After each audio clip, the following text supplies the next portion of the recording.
ça, c'est pas un secret que ça a un énorme boost sur votre chiffre d'affaires. 25% et ton taux de closing de 20% à 30%. Tu as déjà fait x2. D'ailleurs, si tu prends iClosed, tu peux recruter des closers, des setters chez nous. Et donc, du coup, c'était une loupe qui est négative. Et ça, c'est la fin. C'est vraiment, vraiment important de pouvoir anticiper, mesurer, traquer toute ta sales team à un seul et même endroit. Et je t'ai pas parlé de la global data. C'est ici où tu as toutes les informations de ta sales team. Ça exactement qui a rentré les numéros de téléphone. Si tu es coach, consultant, entrepreneur, je vais te montrer exactement comment tu vas pouvoir scaler ton business. J'ai moi-même généré des dizaines, voire des centaines de milliers d'appels pour mes entreprises et je peux t'apprendre 2-3 choses. Donc du coup, je vais te partager les KPI les plus importantes à traquer, les KPI que je regarde le plus souvent pour pouvoir scaler mes business. Voilà. Donc au cas où tu ne me connais pas, je m'appelle Ismaël. Je suis le fondateur de iClosed, un logiciel qui vient remplacer ton calendrier et te permet de traquer toutes tes KPI en un seul et même endroit sans utiliser de CRM. Et tu peux voir que c'est plutôt bien reçu et apprécié par tous ces entrepreneurs, les leaders sur le marché. Et iClosed, en fait, c'est un calendrier comme celui-là. En fait, et ce qui va se passer, c'est qu'en fait, on va récupérer le numéro de téléphone avant de montrer les disponibilités. C'est la plus grosse fonctionnalité qui attire le plus de personnes parce qu'en fait, on va te permettre de générer plus de prospects. Okay, donc, on te fait générer plus de prospects, mais en plus de ça, on peut traquer toutes tes KPI. Et je vais te montrer dans cette vidéo les KPI que je traque le plus pour pouvoir scaler n'importe quel business. D'accord, je fais ces vidéos gratuites uniquement parce que je vois que ça manque sur le marché français, donc si ça t'intéresse, abonne-toi et like la vidéo. On y va? Let's fucking go. Ok, donc l'équipe est le plus important. Donc déjà, on va juste mettre, on va adresser l'éléphant dans la pièce. On ne peut améliorer que ce qu'on peut mesurer. Ok, ça c'est pas, je n'invente pas une nouvelle chose que je te raconte ici, c'est la base, d'accord. Et quand je vois beaucoup d'entrepreneurs qui utilisent toujours des Google Sheets ou qui l'écrivent sur un bout de papier leur taux de conversion, what the fuck. Ok, il y a ChatGPT, on est au niveau d'intelligence artificielle et tu es toujours en train de traquer sur un Google Sheet. C'est pas possible. Si ça dérange que toi, c'est pas grave. Enfin, si le problème vient que de ça, c'est ok. Sauf que le problème, en fait, est bien plus général. Et le problème vient de, en fait, d'un point de vue marketing, tu vas toujours avoir des KPI ultra carrés lorsque tu fais de la publicité Facebook, lorsque tu fais des réels, lorsque tu fais de la publicité YouTube, tu as des métriques ultra carrées, le nombre de vues, le nombre de clics, etc. Très bien. Sauf que lorsque tu viens à déplacer des gens qui viennent réserver des appels, les gens qui réservent des appels, ils réservent des appels avec des humains. Et là, tu te retrouves avec un vrai problème. C'est que tu as des humains qui parlent à des humains. Et à ce moment-là, tu rencontres le chaos. Le chaos que n'importe quelle organisation, tu sais, si tu as recruté une personne, le fait de devoir manager des personnes. Et ça tue une entreprise. Parce que le marketing, tu as l'habitude de pouvoir tout traquer, sauf que lorsque tu envoies des appels à des êtres humains, c'est plus pareil. D'accord? Et tu as besoin de pouvoir avoir des feedbacks qui sont rapides et des feedbacks qui sont précis parce qu'encore une fois, tu ne peux améliorer que ce que tu peux mesurer. Et le problème que tu vas rencontrer, c'est que en fait, tu vas te retrouver avec une équipe marketing qui se plaint de l'équipe de vente, qui va te dire que les closers ne savent pas closer. Évidemment, c'était que ça. Et après, tu as tes closers qui vont te dire les prospects ne sont pas qualifiés. Évidemment, si c'était que ça. Et donc, du coup, tu te retrouves ici, tu te retrouves le cul entre deux chaises et tu te dis, mais putain, mais il se passe quoi là? Ok, bon, du coup, on fait quoi? On dépose le bilan.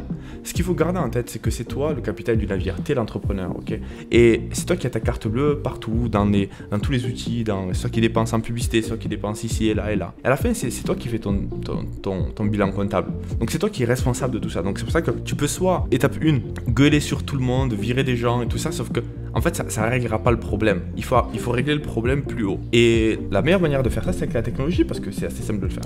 Les KPI que je traque le plus pour scaler un business. Donc, quand tu envoies évidemment de la publicité ou que tu fais de l'organique, le nombre d'appels, le nombre de ventes, c'est super important. Alors, comment on traque les nombres de ventes? Ça, c'est simple avec iClosed. On peut plugger, tu peux aller sur doc.iclosed.io. On a des intégrations avec quasiment de gros outils.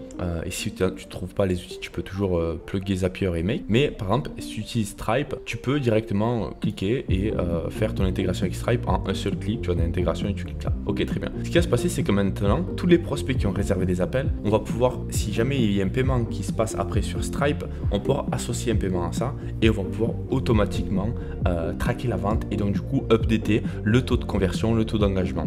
Donc qu'est-ce qu'un taux d'engagement? Un taux d'engagement, c'est différent d'un un taux de closing. Et ça, personne n'en parle de tout ça. Parce qu'en fait, un taux d'engagement, on comprend dedans les déposits. Parce que quand quelqu'un, disons que tu as un programme à 5 000 € et qu'une personne n'a pas les moyens d'acheter ton programme à 5 000 €, ce que tu vas faire, c'est que tu vas créer un produit qui s'appelle un déposit, c'est un dépôt de garantie. En gros, c'est pour engager ton prospect. Et tu fais ça pour être sûr que le prospect, c'est vraiment que du financier et qu'il va régler sa situation. Peut-être il attend la paye, peu importe. Il y a des milliers de raisons de ne pas dépenser 5 000 € dans un programme maintenant. Et pour l'engager, ce que tu vas faire, c'est que tu vas prendre justement un déposit. Mais ce déposit ne va pas donner accès directement à ton produit. Ça va lui donner, peut-être, c'est à toi de voir comment tu veux setup ça, mais c'est donner un avantage. Et quand tu fais ça, c'est-à-dire qu'en fait, avec un déposit, on va pouvoir calculer le taux de vente. Enfin, tu as la formule en face de toi, c'est le nombre total de ventes plus les déposits divisé par le nombre d'appels qu'il a effectué. Et donc, du coup, si tu as un closer qui arrive et qui te dit ouais, mais tous les prospects sont pas qualifiés, ils n'ont pas trop d'argent. Ok, dans ce cas, le taux de conversion, c'est normal qu'il soit un peu plus bas parce que tu n'arrives pas à vendre ton produit, mais tu devrais quand même être en capacité d'engager un produit parce qu'un déposit, en général, c'est un produit à 100 € ou à 50 € ou à 300 €, suivant le prix de ton offre. Donc, du coup, tu devrais en un clin d'œil dire ok, ton taux de conversion est bas parce que les prospects ne sont pas qualifiés, mais tu devrais être en mesure d'engager tes prospects. Donc là, tu vas voir que si par exemple ton taux d'engagement est bas et ton taux de closing correct, c'est 20-25%, surtout ta sales team. Un taux d'engagement devrait être à 30-40%. Si ton taux d'engagement est à 20%, tu vois très bien que c'est une catastrophe au point de vue sales. C'est pas la faute des marketeurs, d'accord? Et encore, attention, tu as besoin d'aller double-checker les deux angles. Donc là, avec taux d'engagement, taux de closing, tu as checké la box. Est-ce que c'est l'équipe de vente qui me cause un problème? Et là, on va aller vérifier, est-ce que c'est les prospects qui sont vraiment pas qualifiés? Alors, comment tu fais ça quand tu as ton calendrier, que tu as ton CRM sur Goldship? Tu peux pas faire ça. Alors qu'avec Eclose, tu peux faire ça en un seul clic. Tu viens ici, et ici, tu as Top Scheduling Cohort. Qu'est-ce que c'est? En fait, on va venir récupérer toutes les questions que tu mets dans ton calendrier. Donc ici, par exemple, je viens ici et je mets mon prénom, Ismaël. Ici, tu vois, par exemple, ici on pose la taille de l'entreprise ou les revenus et tu peux mettre n'importe quoi. Ici c'est en anglais, mais tu peux le mettre, tu peux faire ce que tu veux. Quel est ton âge? Est-ce que tu as déjà lancé l'activité? Peu importe. Et en fait, ces informations, on va les récupérer et en fait, on va les mettre ici. Et c'est-à-dire que par rapport à cette question, company size, c'est exactement celle que tu vois ici. Et ici, on va pouvoir voir un petit peu quelle est la proportion de l'avatar client qui réserve un appel. Et là, on peut voir sur 45 réponses, on a 29 personnes qui ont entre 1 et 20 personnes dans leur boîte parce que la question c'est company size. Ici, tu as 11 personnes qui ont entre 20 et 50. Ici, tu as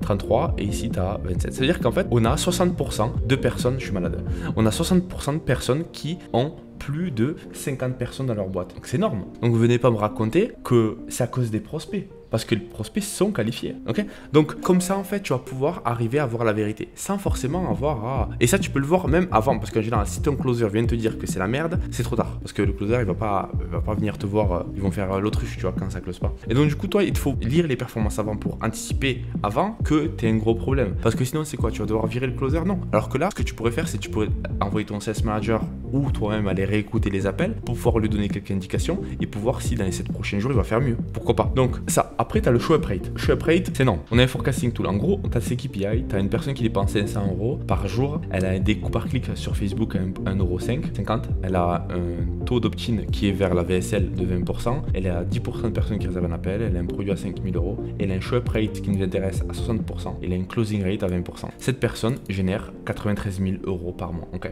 Maintenant, on va passer ce show up rate de 60 à 85. Okay. On va rééchanger au stat. À part cette KPI de 93 000 €, on va passer à 138 000 €. Et c'est ça que beaucoup d'entrepreneurs ne comprennent pas. C'est qu'en fait, passer un taux de conversion de, par exemple, de 20% taux de conversion de closing à 30% taux de closing, ça augmente votre chiffre d'affaires de 50%. C'est dingue. Et donc, du coup, quand je vous dis que vous pouvez augmenter vos prospects de 30 à 50% juste en utilisant iClosed, ça, c'est pas un secret que ça a un énorme boost sur votre chiffre d'affaires. Donc, en fait, comprendre également la loi des proportions, l'impact des proportions sur votre business, parce que pour faire x2, tu as juste besoin de passer ton show up rate de 50% à 25% et ton taux de closing de 20% à 30%. Tu as déjà fait x2. Tu n'as pas besoin de doubler le prix de ton produit. Parce que si tu doubles le prix de ton produit, ce qui se passe, Loulou, c'est que tu divises, tu perds 30 ou 40% de ton closing. Donc en fait, il faut vraiment arriver à comprendre l'impact de ce que tu fais sur ton business. Donc show up rate, engagement, closing rate, la scheduling cohort également. Ce que j'aime bien traquer aussi, c'est le taux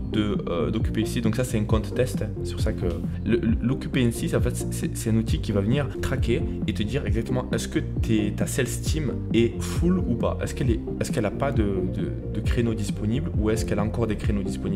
Donc du coup, si tu es à 90% déjà d'occupancy, c'est-à-dire de booking, marketing et que tu es sur le point de lancer une nouvelle campagne marketing, ben, tu vois très bien que ça le fait pas parce que tu as des closers qui n'ont pas déjà beaucoup de créneaux. Et donc du coup, ça sert à rien d'envoyer plus en publicité. Par contre, ton marketeur, la personne qui fait la publicité, elle devrait venir ici et voir, ok, si tu descends en bas de 70%, c'est que c'est trop bas. Donc il faudrait renvoyer en publicité. Et si vous avez des enjeux qui sont, des objectifs qui sont plus hauts, plus élevés, dans ce cas-là, c'est à toi de recruter plus de closers. D'ailleurs, si tu prends iClosed, tu peux recruter des closers, des setters chez nous. Après, voir un petit peu quelles sont les objections qui reviennent le plus dans les appels de vente, ça c'est utile, énorme. Ça c'est pour ton sales manager, tu vois. Quelle est la raison pour laquelle les personnes n'achètent pas ton produit? Est-ce que c'est parce qu'il y a du follow-up? Ça c'est génial parce que ton marketeur, lui, va pas passer son temps à parler à tes closers parce que c'est le job de ton sales manager ou de toi. Et donc du coup, ce que tu veux pas faire, c'est que éviter les gaps de communication.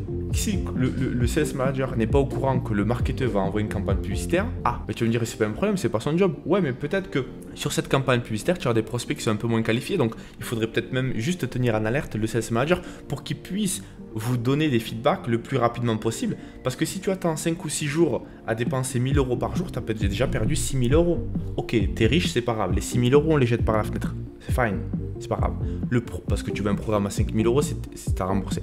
Le vrai problème, c'est qu'en fait, tu as fait perdre du temps à ta sales team. Pendant ce temps, ils auraient pu closer des deals à 5000 €. Et en plus, tu as mindfuck ta sales team parce que maintenant, ils vont penser que tous les prochains prospects ne sont pas qualifiés. Et donc, du coup, c'est-à-dire que la prochaine fois que ton marketeur va envoyer une publicité et avec des prospects qui sont qualifiés, ton closer qui s'est pris 5 no-shows au téléphone, il va prendre le prochain prospect comme si c'était un de la campagne précédente. Et donc, du coup, un prospect qui n'est pas qualifié. Et donc, du coup, c'était une loupe qui est négative. Et ça, c'est la fin. C'est vraiment, vraiment important de pouvoir anticiper, mesurer, traquer toute ta sales team en un seul et même endroit. Et je t'ai pas parlé de la global data. C'est ici où tu as toutes les informations de ta sales team, savoir exactement qui a rentré les numéros de téléphone, qui ne l'a pas fait, quel est le type de prospect qui a réservé un appel, qui ne l'a pas fait, quel est le taux de conversion par rapport aux personnes qui ont répondu telle et telle réponse à telle et telle question. Je te fais une autre vidéo par rapport à ça. C'était Ismaël. Je dois partir dans un appel là d'ailleurs avec un onboarding de client. On se retrouve la prochaine fois. C'était Ismaël. Si tu veux essayer iClose 7 jours gratuits, clique sur le bouton autour de cette vidéo. C'est gratuit et tu vas pouvoir tester tout ce que je te dis. Et je te retrouve la prochaine. Bye.